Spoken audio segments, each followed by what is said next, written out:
حضور پاک صلی اللہ علیہ وآلہ وسلم دنیا کی تاریخ کی وہ عظیم شخصیت ہیں کہ جنہوں نے محض 23 سال کے عرصے میں عرب کے گمنام لوگوں کو زمین سے اٹھایا اور آسمان کی بلندیوں پر پہنچا دیا۔ یہ آپ کی دعوت حق، آپ کی تعلیم اور تربیت کی ہی طاقت تھی کہ آپ کے فالورز عرب سے اٹھے اور رومن اور پرشین امپائرز کے پرہچے اڑا گئے۔ وہ عربی لوگ جنہیں اس خطے کے لوگوں کے علاوہ کوئی جانتا نہیں تھا، پوری دنیا میں اپنا لوہا بنوا گئے۔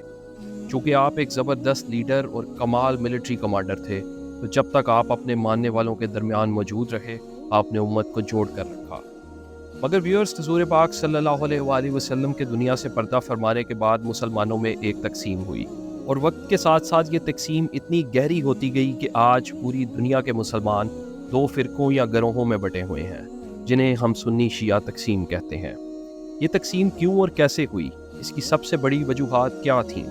سنی اور شیعہ لوگوں کا اپنا اپنا موقف اس بارے میں کیا ہے؟ اور کیا ایسا پاسبل ہے کہ مسلمانوں کے یہ 2 بڑے فرقے اپنے اختلافات بلا کر ایک ٹیبل پر بیٹھ جائیں اور آپس کی لڑائی کی بجائے امت مسلمہ کی ترقی کے لیے لائحہ عمل بنائیں؟ اسلام کی تاریخ کی یہ داستان جانتے ہیں اس ویڈیو میں۔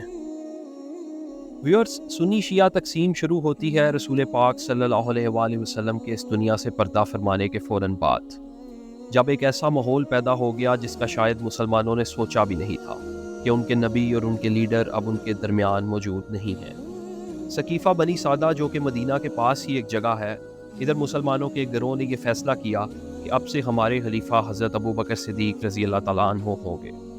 بہت سے صحابہ کا خیال تھا کہ چونکہ آپ رسول پاک کے بہت قریبی دوست اور سب سے شروع میں اسلام لانے والوں میں سے ہیں، تو خلیفہ بننے کا حق بھی آپ کا بنتا ہے۔ اسی موقع پر مسلمانوں کا ایک گروہ ایسا بھی تھا جو سمجھتا تھا کہ حضرت علی چونکہ رسول پاک کی فیملی سے ہیں اور آپ کی بھی اسلام کے لیے بہت زیادہ قربانیاں ہیں، تو آپ کے بعد خلافت پر حق بھی نبی پاک کی فیملی کا ہی ہے۔ بس یہاں سے شروع ہوئی ایک چھوٹی سی تقسیم جو وقت کے ساتھ ساتھ بڑھتی چلی گئی۔ اہل سنت حضرات ابو بکر صدیق کے پہلے خلیفہ ہونے کے حق میں جو ایک سٹرونگ دلیل دیتے ہیں، وہ یہ ہے کہ نبی پاک کے آخری دنوں میں جب آپ بیمار تھے اور ایک دن آپ نماز کی امامت نہیں کروا سکے، تو آپ نے سب کے سامنے حضرت ابو بکر کو اپنی جگہ مصلی پر کھڑا کیا۔ اہل سنت کا یہ موقف ہے کہ یہ آپ کی طرف سے ایک واضح اشارہ تھا کہ میرے بعد مسلمانوں کا لیڈر کون ہوگا۔ اب اگر ہم بات کریں اہل تشیع مسلک کی، تو ان کا ماننا ہے کہ رسول پاک نے غدیر خم نامی جگہ پر سب مسلمانوں کے سامنے حضرت علی کا ہاتھ بلند کر کے فرمایا تھا، جس کا میں مولا اس کا علی مولا۔ تو یہ کلیئر انڈیکیشن تھی کہ رسول پاک صلی اللہ علیہ وآلہ وسلم نے اپنا خلیفہ چن لیا ہے۔ ویورز، دوسرا بڑا مسئلہ باغ فدق ہے، جس نے اس تقسیم کو مزید گہرا کر دیا اور مسلمانوں کو تقسیم در تقسیم کر دیا۔ فدق مدینہ کے قریب ایک باغ تھا جو حضور پاک صلی اللہ علیہ وآلہ وسلم کی ملکیت تھا۔ جب آپ دنیا سے پردہ فرما گئے تو بی بی فاطمہ نے پہلے خلیفہ حضرت ابو بکر صدیق سے یہ حق مانگا، جس کے جواب میں حضرت ابو بکر نے واضح کہا کہ مجھے رسول پاک نے بتایا تھا کہ انبیاء کی وراثت نہیں ہوتی، نبی جو بھی چیز دنیا میں چھوڑ کر جاتا ہے وہ امت کے لیے صدقہ ہوتی ہے۔ اہل سنت حضرات کا اسی حدیث پر ایمان ہے، اور وہ کہتے ہیں کہ یہ رسول پاک کی ہدایت تھی، اس لیے باغ فدق آپ کی اولاد میں تقسیم نہیں ہو سکا۔ جبکہ شیعہ ورین اس بارے میں یہ ہے کہ یہ باغ رسول پاک صلی اللہ علیہ وآلہ وسلم نے اپنی زندگی میں ہی بی بی فاطمہ کو تحفے میں دے دیا تھا، تو اس وجہ سے یہ باغ رسول پاک کی وراثت میں شمار ہی نہیں ہوتا تھا، اور اہل بیت کو ان کے جائز حق سے محروم رکھا گیا۔ ویورز، تیسری اور بہت اہم وجہ واقعہ کربلا ہے۔ ویسے تو واقعہ کربلا دنیا کی تاریخ کا وہ اندوناک سانحہ ہے کہ کوئی مسلمان نہ بھی ہو تو اس واقعے کو پڑھ کر سمجھ جائے گا کہ کون حق پر تھا اور کون باطل تھا، کس کے ساتھ ظلم ہوا اور ظلم کرنے والا کون تھا۔ پوری امت مسلمہ اس واقعے کو ظلم و جبر کی ایک داستان ہی سمجھتی ہے، مگر اہل تشیع اور اہل سنت میں ایک بڑا فرق اس واقعے کو یاد کرنے میں ہے۔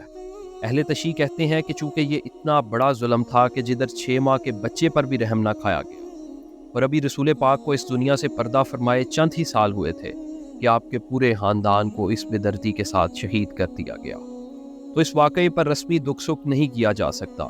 اس لیے اہل تشیع ہر سال عاشوراء کے دنوں میں ماتم کرتے ہیں اور اہل بیت پر ہونے والے ظلم و ستم کی یاد میں مجلسیں کرتے ہیں اور اس کرب و بلا کی داستانیں سن کر غم مناتے ہیں، جبکہ اہل سنت مسلک میں ماتم وغیرہ نہیں کیا جاتا۔